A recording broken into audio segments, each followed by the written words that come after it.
Hello friends, this is RS. Welcome back to our ultimate Forex trading course.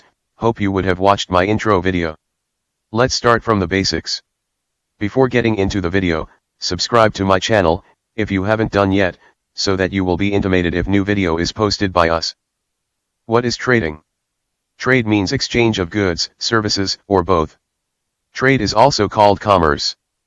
The actual face of trade was barter, which was the direct exchange of goods and services. Today traders generally negotiate through a medium of exchange, that is money, which then makes buying separate from selling, or earning.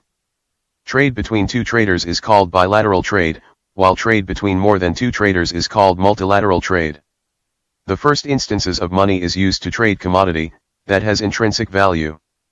Historical examples include rare seashells, whale's teeth, and cattle.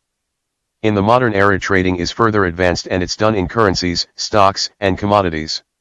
Okay. Then we have learned the basic of what trade means and now we move on to Forex. What do you mean by Forex? In simple terms, it's the global financial market, that allows one to trade currencies. Have you ever traveled to another country? If so, you would have seen a currency exchange booth at the airport.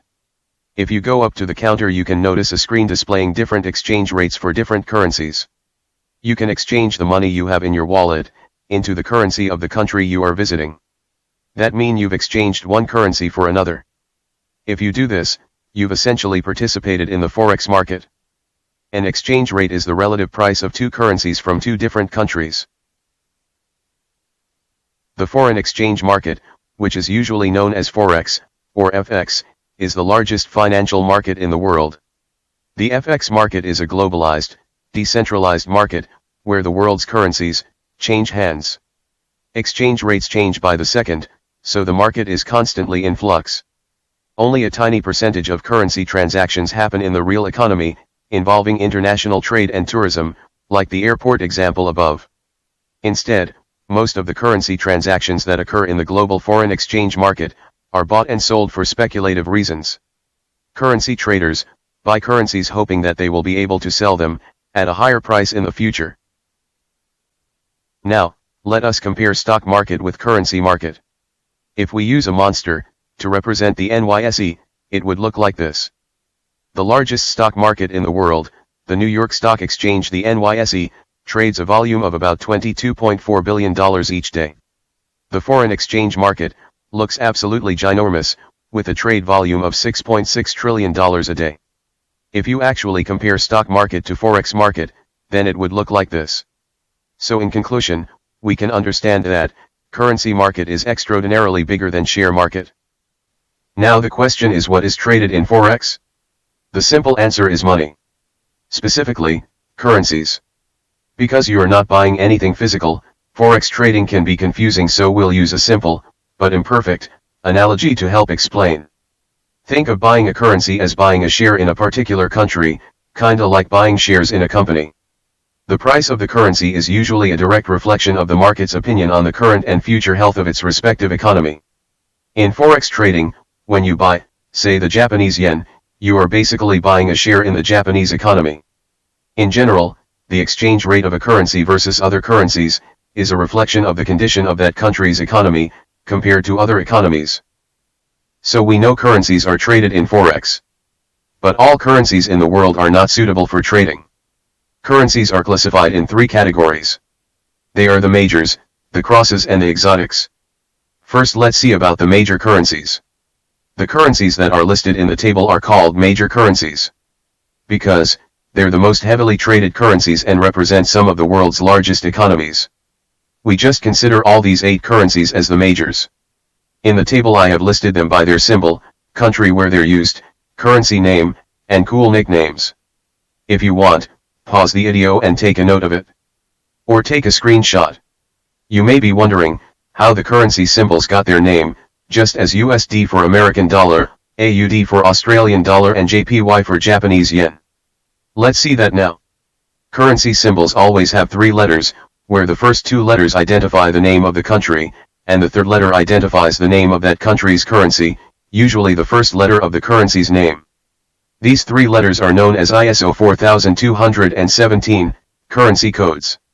By 1973, The International Organization for Standardization, ISO, established the three-letter code for currencies that we use today. Take NZD for instance. NZ stands for New Zealand, while D stands for dollar. Easy enough? Right? Okay, now we move on to see about buying and selling of currencies. Forex trading is the way of simultaneously buying one currency and selling another. Currencies are traded through a broker or dealer and are traded in pairs. Currencies are quoted in relation to another currency. For example, the euro and the US dollar, or the British pound and the Japanese yen. When you trade in the forex market, you buy or sell in currency pairs. Imagine each currency pair constantly in a tug of war with each currency on its own side of the rope. An exchange rate is the relative price of two currencies from two different countries. Exchange rates fluctuate based on which currency is stronger at the moment. So, now we know that currencies are traded in pairs, and it's time for us to know about major pairs, cross pairs, and exotic pairs. The currency pairs listed below are considered as the major pairs. The major currency pairs always include the US dollar. The major pairs are the most liquid of all pairs. Liquidity is used to describe the level of activity in the financial market. In Forex, liquidity is based on the number of active traders buying and selling a specific currency pair, and the volume being traded. The more frequently traded something is, the higher its liquidity. For example, if more people trade the Euro-USD pair at higher volumes than AUD-USD pair, it means Euro-USD is more liquid than AUD-USD. Currency pairs that don't contain the US dollar are known as cross-currency pairs or simply as the crosses. While not as frequently traded as the majors, the crosses are still pretty liquid and still provide plenty of trading opportunities. The most actively traded crosses are derived from the three major non-USD currencies, Euro, JPY, and GBP. If we pair all the major currencies excluding USD, we will get 21 pairs. These 21 pairs are called cross-currency pairs. Here we have listed all the 21 cross-currency pairs below. If you want, you can take a note of it.